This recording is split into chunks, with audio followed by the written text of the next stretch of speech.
Astaghfirullah. Assalamualaikum warahmatullahi wabarakatuh.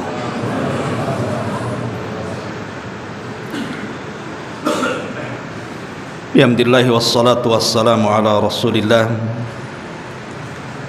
wa ala alihi wa sahbihi wa mawalah wa la hawla wa la quwata illa billahi wa ba'd. Alhamdulillah, di malam hari ini kembali kita bisa duduk di masjid ini dan kita akan meneruskan kajian kita membahas kitab At-Tauhid, dan kita masuk pada permulaan kitab yang dikarang oleh Syekh Muhammad Ibn Abdul Wahhab rahimahullahu ta'ala. Sebelum kita baca kitabnya, kita berikan muqaddimah dulu tentang pentingnya tauhid.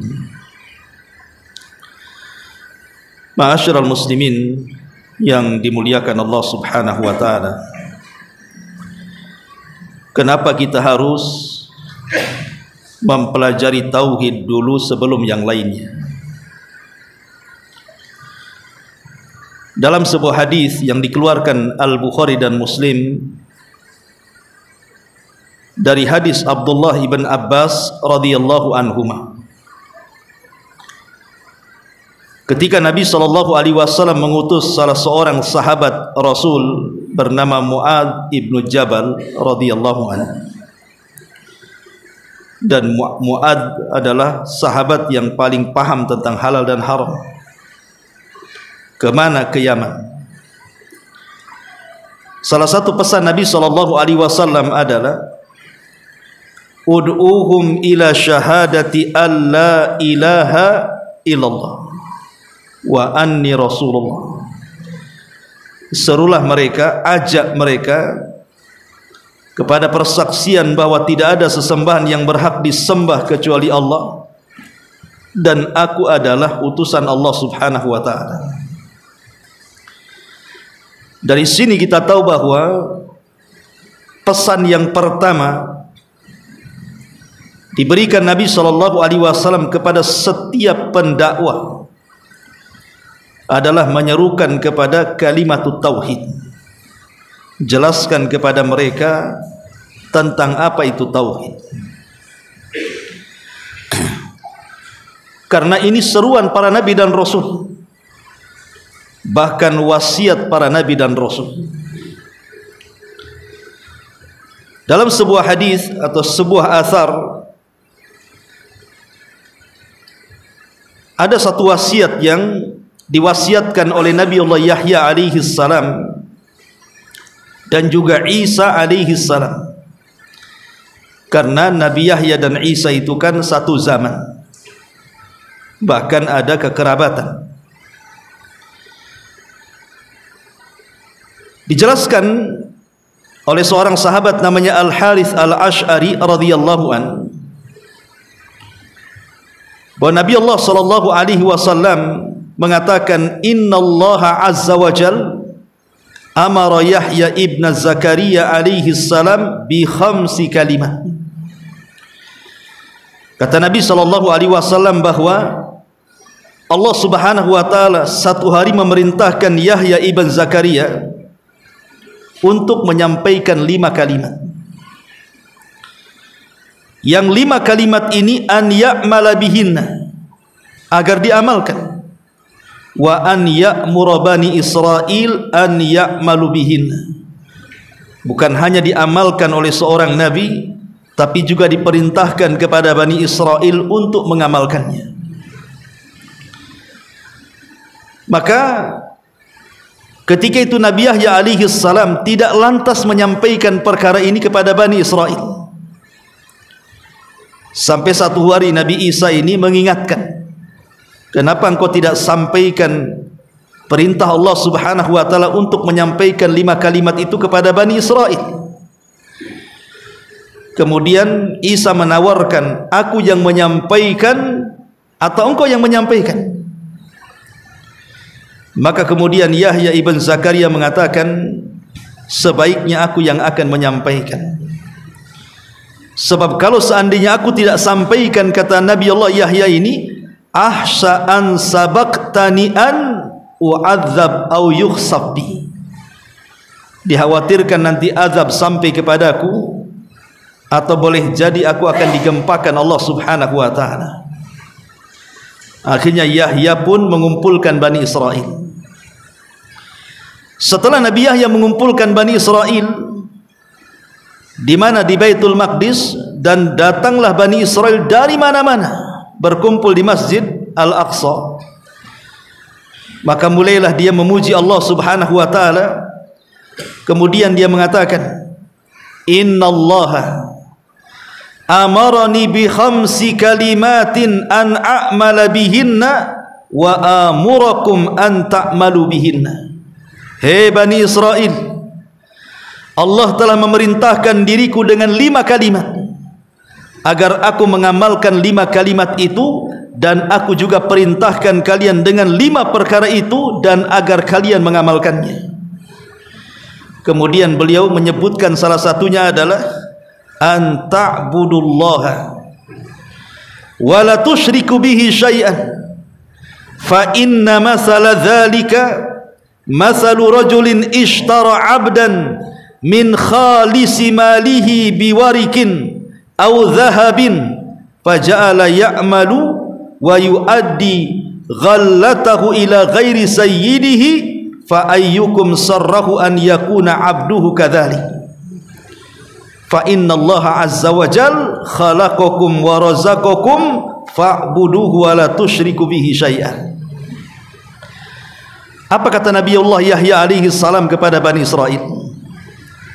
Sembahlah Allah, jangan sekutukan Allah dengan apapun, karena permisalan yang demikian itu seperti permisalan seseorang yang membeli seorang budak dari kemurnian hartanya, baik dari emas dan perak, dengan harapan budak yang dibelinya itu beramal untuk dirinya, bekerja untuk dirinya. Setelah dibeli budak itu, tiba-tiba kemudian budak itu bekerja kepada tuan lainnya, padahal aku yang membelinya. Harusnya ketika aku yang membeli, dia bekerja kepadaku kan, karena budak itu sudah milikku. Setelah dibeli, bekerja pula kepada tuannya yang lain. Maka kata Nabi Allah Yahya alaihi salam, apakah di antara kalian senang punya budak seperti ini? Lah Allah itu menciptakan kalian, memberikan rizki kepada kalian, maka sembahlah Allah dan jangan sekutukan Allah dengan apapun kepada Allah Azza wa Jalla. Lihat bagaimana Nabi Allah Yahya alaihi salam menasihati dengan tauhid, kemudian mempermisalkan bagaimana seseorang itu mentauhidkan Allah Azza wa Jalla, dengan mencontohkan kalau kita membeli seorang budak, kemudian dengan harapan budak itu bekerja kepada kita, tiba-tiba kemudian budak itu bekerja kepada orang lain, tentu kita akan marah. Walillahil masalul a'la. Tentu bagi Allah Azza wa Jal permisalan yang lebih tinggi dibandingkan itu.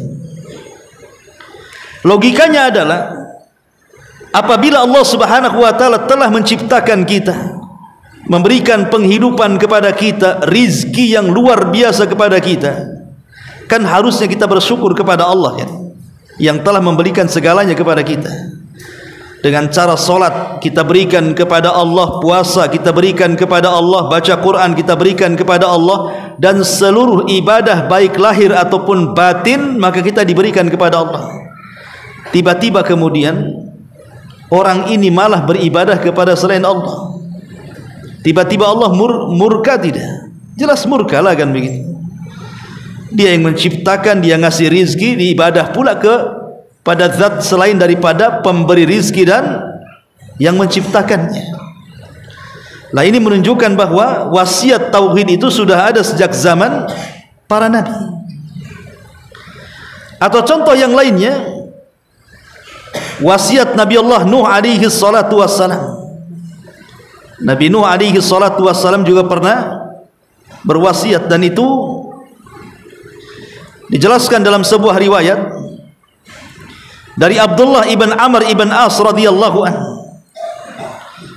Nabi sallallahu alaihi wasallam bersabda, "Inna nabiyallah Nuhan lamma hadarathul wafatu qala libnihi." Ketika Nabi Allah Nuh alaihi salam menjelang ajalnya, dia panggil putranya. Kemudian dia mengatakan, "Inni qasin alaikal wasiyah." Wahai putraku, dengarkan, ayahmu akan memberikan wasiat kepadamu. Kemudian kata Nabi Allah Nuh alaihi salam, dia mengatakan, "Amuraka bisnataini wa anhaka anisnataini." Aku larang kepada engkau aku perintahkan kepada engkau dua perkara, dan aku larang kepada engkau dua perkara. Kemudian kata Nuh alaihi salam, "Amuraka bila ilaha illallah, fa inna samawati sab'i wal aradina sab'i law wudi'at fi kifatin wa wudi'at la ilaha illallah fi kifatin rajahat bihinna la ilaha illallah. Walau anna samawati sab'i wal aradina sab'i kunna halaqatan mubhamatan fasamathunna la ilaha illallah." Kata Nuh alaihi salam, aku wasiatkan kepada engkau dengan la ilaha illallah. Karena andai kata langit-langit dan seluruh lapisannya serta bumi dan seluruh lapisannya diletakkan di satu neraca, kemudian la ilaha illallah diletakkan di neraca satunya, rajahat bi inna la ilaha illallah, tentu la ilaha illallah akan lebih berat dibandingkan dunia dan isinya serta langit dan isinya. Kemudian dia mengatakan, dan aku perintahkan yang kedua untuk memperbanyak subhanallah wa bihamdi. Subhanallah wa bihamdi. Kemudian kata Nuh alaihi salatu wassalam, fa innaha salatu kulli syai'in wa biha yurzaqul khalqu. Karena kalimat subhanallah wa bihamdi adalah satu lafaz yang merupakan salawat segala sesuatu yang Allah ciptakan, dan dengan itulah makhluk hidup diberikan rizki oleh Allah subhanahu wa ta'ala.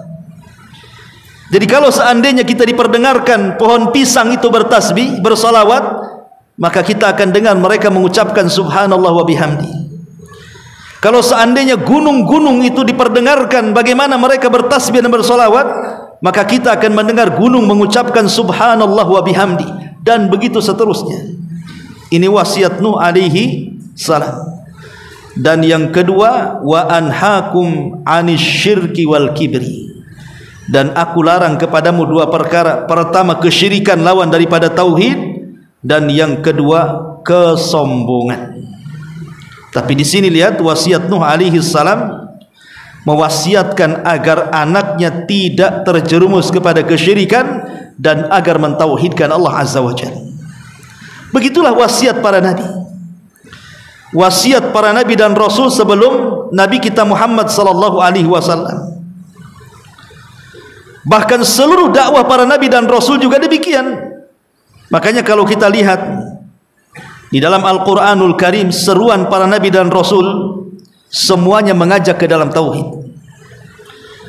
Contoh saja Allah subhanahu wa ta'ala mengatakan ketika bicara soal dakwah para nabi dan rasul, di mana seluruh para nabi dan rasul mengatakan, u'budullaha wa la tusyriku bihi syai'an. Sembahlah Allah dan jangan sekutukan Allah dengan siapapun.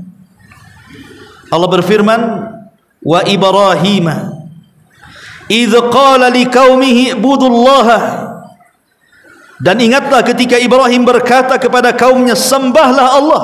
Artinya esakan Allah, tauhidkan Allah. Kemudian juga Allah mengatakan, wa ila madyana akhahum syu'aiban faqala ya qaumi ibudullah. Dan kepada kaum Madian diutus saudara mereka Syuaib, dan Syuaib mengatakan, hei kaumku, sembahlah Allah. Artinya tauhidkan Allah. Begitu juga Allah mengatakan walaqad arsalna ila tsamuda akhahum salihan ani ibudullah, dan Allah utus kepada kaum Samud saudara mereka Nabi Saleh, dan Nabi Saleh mengajak kepada kaumnya sembahlah Allah dan jauhi sesembahan selain daripada Allah Subhanahu wa taala. Dari sini kita tahu bahwa seluruh para nabi mendakwahkan tauhid. Makanya kenapa kita harus mendahulukan tauhid sebelum yang lainnya. Ma'asyiral muslimin yang dimuliakan Allah Subhanahu wa taala. Satu hari Nabi SAW pernah berjalan. Tiba-tiba Rasul SAW mendengar suara azan. Jadi ketika Rasul sedang berjalan itu, fasami'a adzanan, tiba-tiba dia mendengar azan. Maka Nabi SAW terdiam. Kemudian ketika muadzin itu mengucapkan Allahu Akbar, Allahu Akbar, maka Rasul SAW mengatakan alal fitrah, alal fitrah. Ketika muadzin itu mengucapkan asyhadu an la ilaha illallah, asyhadu an la ilaha illallah, maka Nabi SAW mengatakan kharajta minan nar, kharajta minan nar. Jadi ketika muadzin ini mengucapkan kalimat tauhid, didengar oleh Nabi SAW, apa jawaban Rasul?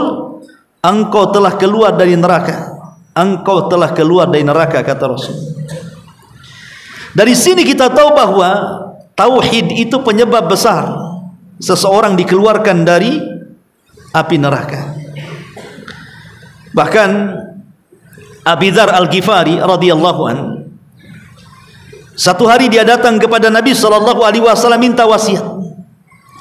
Kata Abi Dzar, ausini ya Rasulullah, Rasul berikan wasiatlah kepadaku, kata Abi Dzar.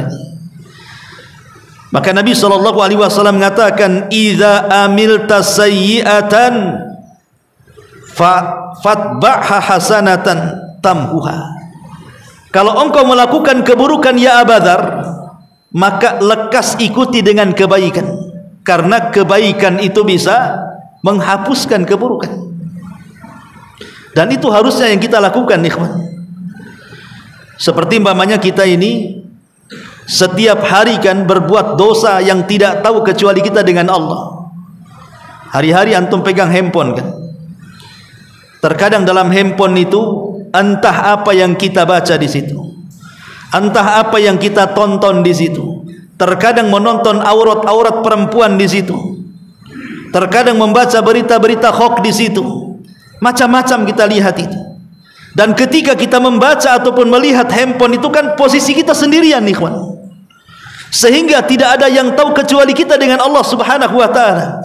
Lah inilah yang disebut dengan dosa khalawat namanya. Dosa yang tidak ada yang tahu kecuali kita dengan Allah, dan ini dosa yang paling bahaya. Karena nanti pada hari kiamat ada seseorang yang datang kepada Allah Azza wa Jal membawa dosa sebesar gunung Tihamah, kata Rasul. Tetapi dosa itu dihancurkan gara-gara dosa yang tidak diketahui kecuali kita dengan Allah saja. Makanya para ulama memberikan nasihat, kalau seandainya dalam satu hari ini kita melakukan dosa yang tidak ada yang tahu kecuali kita dengan Allah, maka lakukan hal yang sama juga, beribadahlah, dan jangan ada yang tahu ibadah kita kecuali kepada Allah Subhanahu wa taala. Supaya balance gitu maksudnya. Itulah yang dimaksud di sini, apabila engkau melakukan keburukan, ikuti dengan kebaikan. Lah kebaikan itu boleh jadi bisa menghapuskan keburukan. Kemudian Abi Dzar mengatakan, ya Rasulullah, aminal hasanat la ilaha illallah. Apakah juga bagian dari kebaikan adalah mengucapkan kalimat la ilaha illallah, kalimat tauhid? Maka Rasul sallallahu alaihi wasallam mengatakan, bukan hanya sebatas kebaikan ya Abu Dzar, hiya afdalul hasanah. Sesungguhnya la ilaha illallah itu seutama-utama kebaikan.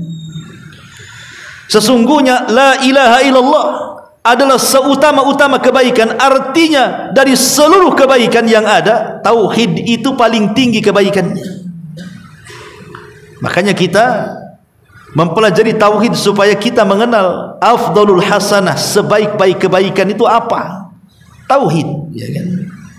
Ma'asyiral muslimin wal muslimat rahimani wa rahimakumullah. Bahkan disebutkan dalam hadis Muslim dan juga yang lainnya dari sahabat Amir dari Umar radhiyallahu an, dia mengatakan, bersabda Nabi sallallahu alaihi wasallam dari Uqbah bin Amir dari Umar radhiyallahu an, Nabi sallallahu alaihi wasallam bersabda, "Ma minkum min ahadin yatawadda fayublighu aw yusbigul wudu thumma yaqulu asyhadu an la ilaha illallah wa anna muhammadan abdullahi wa rasuluh illa futihat lahu abwabul jannati tsamaniyatu yadkhulu min ayyi syaa." Lihat kata Nabi, barang siapa di antara kalian, kata Rasul, berwudu kemudian menyempurnakan wudunya, setelah anda berwudu kemudian mengucapkan kalimat asyhadu an la ilaha illallah, kalimatut tauhid, dan juga bersaksi wa anna muhammadan abdullahi wa rasuluh. Ketika ini yang kita ucapkan selepas berwudu, kalimatut tauhid atau dua kalimat syahadat, apa balasannya?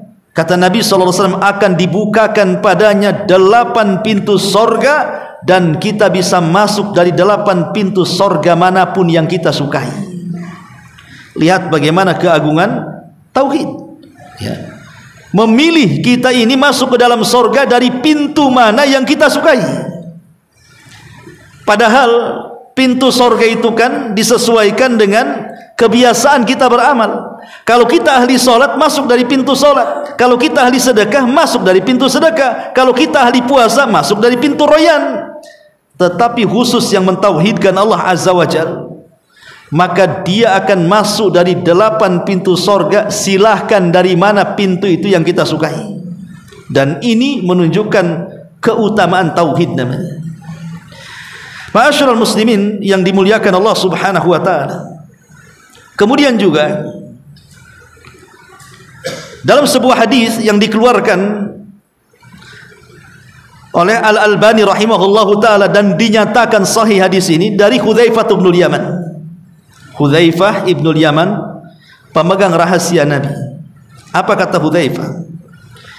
Yadrusul Islam kama yadrusu wassu thawbi hatta la yudra ma siyamun wala salatun wala nusukun wala sadaqatun wala yusra ala kitabillahi azza wa jal fi lailatin falat yabqa fil ardi minhu ayah. Kata Hudzaifah bin Yaman, nanti di akhir zaman katanya Islam ini akan tergerus, sehingga manusia sudah tidak kenal Islam, tidak kenal apa itu salat, tidak kenal apa itu zakat, tidak kenal apa itu puasa, tidak kenal apa itu kurban, pokoknya tidak kenal. Dan rupanya apa yang disabdakan oleh Rasul dari Hudzaifah ini menjadi sebuah kenyataan, bahwa sekarang ini banyak orang yang tidak kenal hukum-hukum seputar ibadah kan gitu, kecuali hanya taklid saja, mengikut. Tapi masih mendingan lah. Tapi nanti di akhir zaman lebih jauh lagi zamannya daripada Nabi SAW, tidak kenal salat, apa itu salat sama sekali. Saya pernah melihat satu tayangan YouTube ketika ada seseorang YouTuber mewawancarai beberapa orang yang hidup di Turki. Yang hidup di Turki ini, mungkin bayangan kita Turki itu wah negara hebat, negara Islam, negara maju. Ketika dites warganya, kemudian ditanya apa itu nama solat, wah susah kali jawabnya itu. Apalagi nama-nama solat itu sudah diganti dari bahasa Arab ke bahasa Turki kan. Sudah tidak lagi zuhur, asar, maghrib, isya, enggak, bahasa mereka lah. Itu ditanya beberapa orang itu tidak bisa jawab tuh. Ya, karena memang enggak pernah sholat. Artinya kalau nama sholat saja tidak tahu, berarti kan enggak sholat dia. Namanya aja enggak tahu, macam mana mau melakukannya? Kalau namanya tidak tahu, macam mana dia mau niatnya? Ya, sampai seperti itu apa yang disabdakan Rasul itu terjadi hari ini. Itu jauh lah di Turki, jauh-jauh ke Turki lah. Mungkin di sekitar kita saja lah orang-orang awam itu.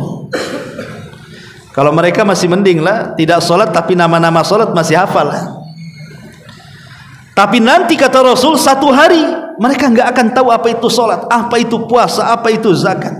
Bahkan yang lebih parah kata Hudzaifah bin Yaman, nanti katanya dalam satu malam Allah subhanahu wa ta'ala akan mengangkat Al-Quran itu sehingga tidak ada tersisa walaupun satu ayat, baik dalam tulisan ataupun hafalan. Yang tadinya hafal 30 juz hilang hafalannya. Apalah lupa dia. Ketika mau mengambil mushaf ternyata tidak ada isinya, kosong blong. Betul-betul Allah angkat, tidak ada lagi tulisan dan tidak ada lagi hafalan. Kemudian kata Hudzaifah bin Yaman, wa tabqa tawaifun minan nas asy-syaikhul kabir wal ajuz yaquluna adrakna aba'ana ala hadhil kalimati la ilaha illallah. Tetapi orang-orang tua mereka, orang-orang yang sudah sepuh, yang sudah tua, masihlah mereka ingat kalimat la ilaha illallah. Yang lain lupa, yang lain tidak ingat dari syariat-syariat Islam itu, tapi la ilaha illallah masih hafal. Itu pun mengucapkan kalimat itu bukan karena paham, tapi karena pernah mendengar nenek buyut mereka mengucapkan kalimat la ilaha illallah, kemudian kami pun ikut mengucapkannya. Jadi mengucapkannya itu karena pernah dengar, itu saja, bukan karena belajar. Jadi perawi hadis ini namanya Silah. Silah ini mengatakan kepada Hudzaifah bin Yaman, ya Hudzaifah, fama tughni anhum la ilaha illallah. Lalu apa manfaat la ilaha illallahnya itu? Kalau mereka mengucapkan bukan karena ilmu, mereka mengucapkan bukan karena belajar, tapi mereka mengucapkan karena pernah mendengar nenek buyut mereka mengucapkan kalimat itu, kami ucapkan. Lalu apa manfaatnya kalau begitu? Ya. Kemudian Hudzaifah ini ditanya oleh Silah, lalu apa manfaatnya la ilaha illallah itu? Tapi Hudzaifah tidak mau jawab sampai 3 kali. Maka Hudzaifah ibn Yaman mengatakan, ya Silah, tunjihim minan nar, tunjihim minan nar, tunjihim minan nar. 3 kali Hudzaifah mengatakan, ya Silah, walaupun mereka tidak paham, karena ketika itu tidak ada yang tahu dari Islam kecuali hanya lafaz itu saja, itu sudah mencukupkan mereka diselamatkan dari api neraka. Itu sudah mencukupkan diselamatkan mereka dari api neraka dan diselamatkan dari api neraka, kata Hudzaifah. Dari sini kita tahu bahwa la ilaha illallah itu bisa menyelamatkan kita dari neraka. Walaupun hanya mengucapkan kan gitu. Minimalnya orang yang mengucapkan la ilaha illallah terjaga darahnya, terjaga hartanya dan terjaga kehormatannya. Seperti hadis siapa? Usamah ibn Zaid. Jadi Usamah ibn Zaid ini putra daripada Zaid ibn Harithah. Dan Zaid ibn Harithah ini anak angkat Nabi SAW, berarti Usamah itu jatuhnya cucu angkat Rasul. Diutus oleh Nabi SAW untuk menyerang sebuah kaum dalam sebuah sariyah pasukan khusus. Berangkatlah Usamah ibn Zaid ini dengan beberapa tentara Ansar. Setelah menyerbu musuh yang dimaksud Rasul, menang mereka. Tetapi dalam musuh itu adalah satu orang yang kabur kemudian dikejar oleh Usamah ibn Zaid dan juga dikejar oleh salah seorang sahabat dari Ansar. Tetapi sahabat dari Ansar ini lebih dulu mengejar musuh itu, kemudian langsung menghunus pedangnya. Ketika hendak ditebas lehernya, tiba-tiba dia mengucapkan kalimat asyhadu an la ilaha illallah. Maka sahabat Ansar ini tidak jadi membunuhnya, menyarungkan kembali pedangnya dan meninggalkannya. Rupanya setelah itu datanglah Usamah bin Zaid. Mungkin dia berpikir, kenapa kok dibiarkan musuh itu? Didatangilah oleh Usamah orang tadi itu, dihunuskan pedang di hadapannya. Tiba-tiba dia mengucapkan kalimat itu lagi, asyhadu an la ilaha illallah. Tiba-tiba tetap Usamah menebas lehernya, mati dia. Sampailah perkara ini kepada Nabi. Sampai perkara ini kepada Nabi SAW. Kemudian Nabi bertanya kepada Usamah, ya Usamah, aqatalta man qala la ilaha illallah? Usamah, apakah engkau telah membunuh orang yang mengucapkan kalimat la ilaha illallah?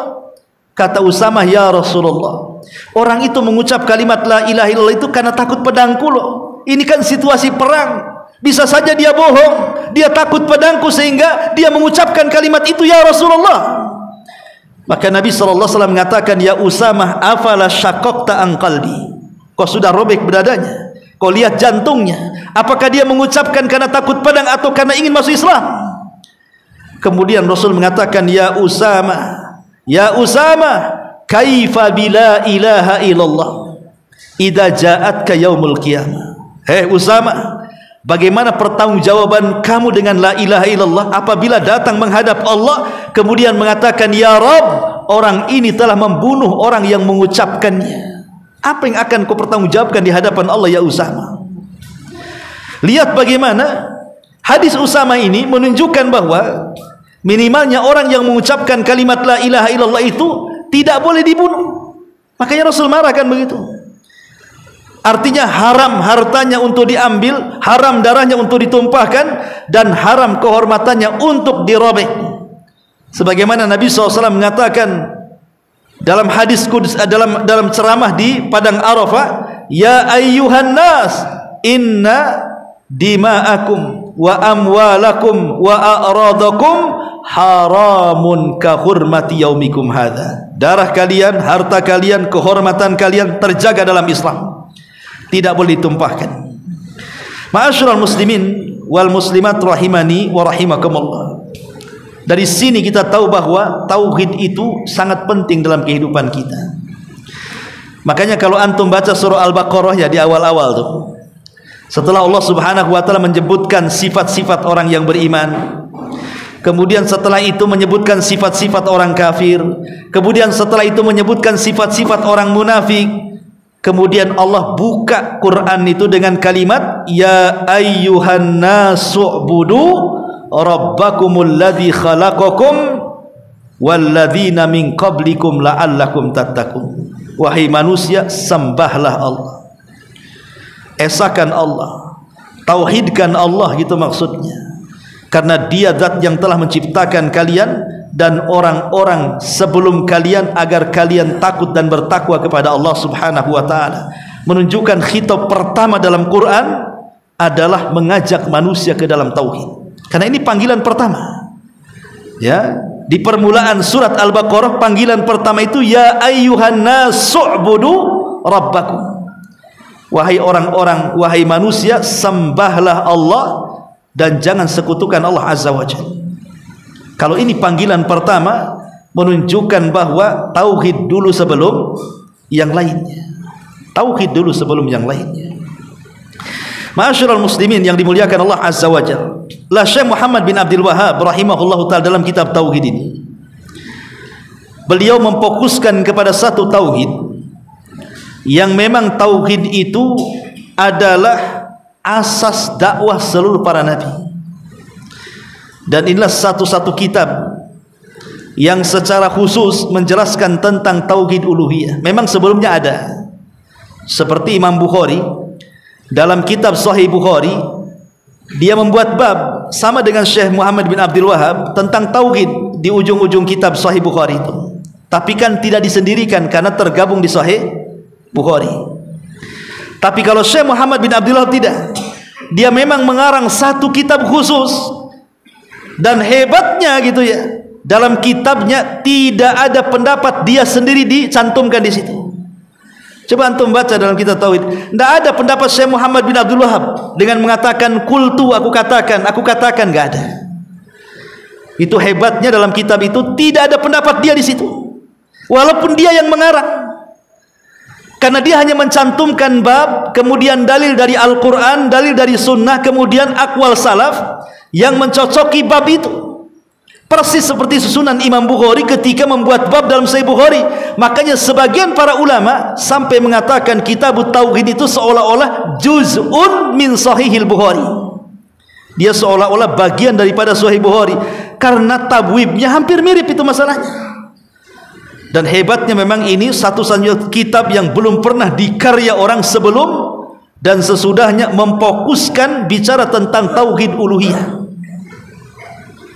Ma'asyiral muslimin yang dimuliakan Allah Azza wa Jalla, gambarannya seperti ini.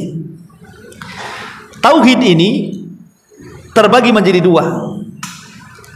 Ada yang disebut dengan tauhidul ma'rifati wal ilmi wal isbat, dan ada yang disebut dengan at-tauhid al-qasdu wa talabi wal amal.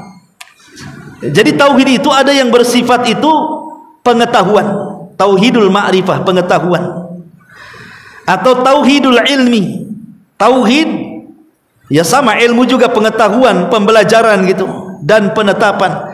Dan tauhid ini terbagi menjadi dua. Pertama disebut dengan rububiyah, yang kedua disebut dengan asma dan sifat.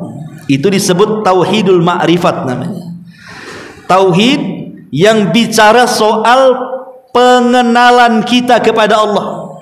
Allah itu siapa? Nah, itulah pertanyaannya. Tuhan yang kita sembah selama ini siapa? Allah itu siapa sebenarnya? Nah, itu kalau sudah pertanyaan seperti itu, berarti kita bicara tentang dua tauhid, rububiyah dan asma dan sifat. Ini namanya tauhidul ilmi wal ma'rifati wal isbat namanya.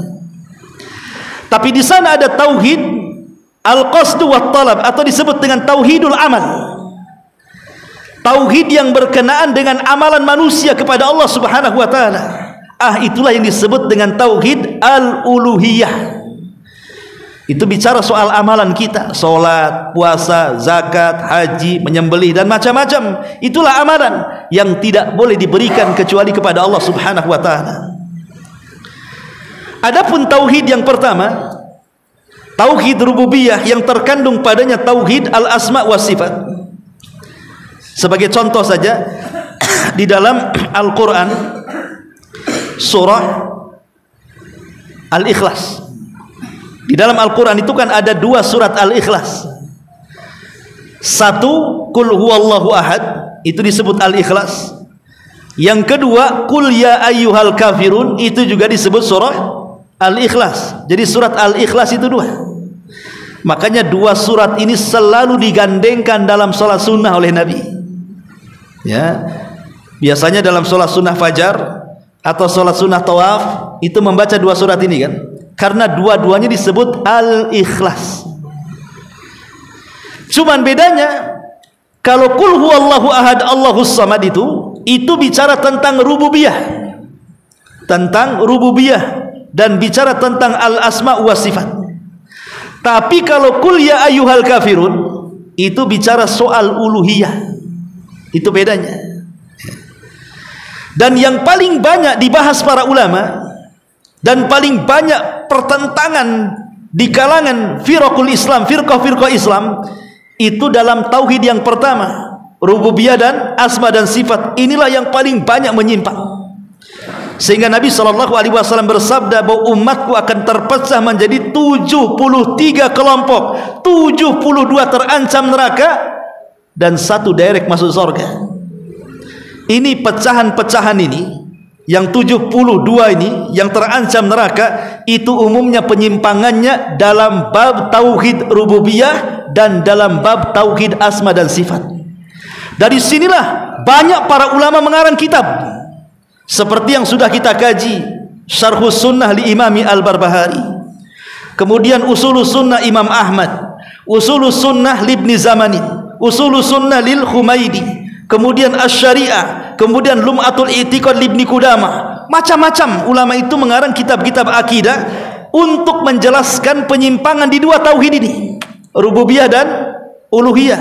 Artinya bahwa secara global kalau saya katakan penyimpangan dua tauhid ini sifatnya terorganisir dalam satu firqah kelompok. Makanya kita lihat Syekhul Islam Ibn Taimiyah rahimahullahu taala di banyak kitab karyanya, apakah itu Tadmuriyah, apakah itu Hamawiyah, itu banyak mengcounter, menyerang penyimpangan-penyimpangan dalam bab tauhid ini, asma dan sifat. Lah berbeda dengan uluhiyah. Uluhiyah ini penyimpangan individu, bukan kelompok, karena bicara soal penyimpangan individu di dalam tauhid. Ya. Orang yang menyembelih kepada selain Allah, orang yang tawaf kepada selain Allah, orang yang datang ke dukun, ini kan individu, bukan kelompok. Ya. Lah Syekh Muhammad bin Abdul Wahhab ini dia hendak meluruskan amalan-amalan individu yang individu ini menyimpang dalam tauhid. Makanya dikaranglah satu kitab namanya Kitabut Tauhid yang kita akan kaji di sini. Makanya kalau kita lihat apa bedanya kitab tauhid yang dikarang oleh Syekh Muhammad bin Abdul Wahhab dengan kitab tauhid yang dikarang ulama sebelumnya seperti Ibnu Taimiyah, Ibnu Qayyim, kemudian Al-Lalikai, kemudian Ibnu Zamanin, Imam Ahmad, Abdullah ibn Ahmad, dan begitu seterusnya ulama-ulama salaf dulu. Perbedaannya, penyimpangan di zaman mereka itu lebih banyak terfokus kepada tauhid rububiyah dan asma sifat. Makanya kitab-kitab mereka itu dipenuhi dengan counter kepada penyimpangan mereka, bantahan jur kepada Jahmiyah, bantahan kepada Mu'tazilah, bantahan kepada Maturidiyah, bantahan macam-macam kan, bantahan-bantahan itu karena mereka menyimpang di bab ini. Lah di era Syekh Muhammad bin Abdul Wahhab bukan itu perhatiannya, tapi kebanyakan manusia banyak menyimpang dalam masalah ubudiyah. Individu-individu mereka itu banyak menyimpang, ya, tidak yakin dengan Allah Azza wa Jal, yakin dengan dukun, tidak yakin dengan Allah, yakin dengan kuburan, dengan tempat keramat, dengan jimat dan begitu seterusnya. Itulah yang dikontar dalam kitab ini. Berarti, dan inilah hakikat daripada tauhid. Inilah hakikat daripada tauhid yang didakwahkan oleh seluruh para nabi dan rasul, menjauhkan mereka dari kesyirikan dan mengajak mereka untuk menetapkan hanya satu Tuhan yang kita sembah.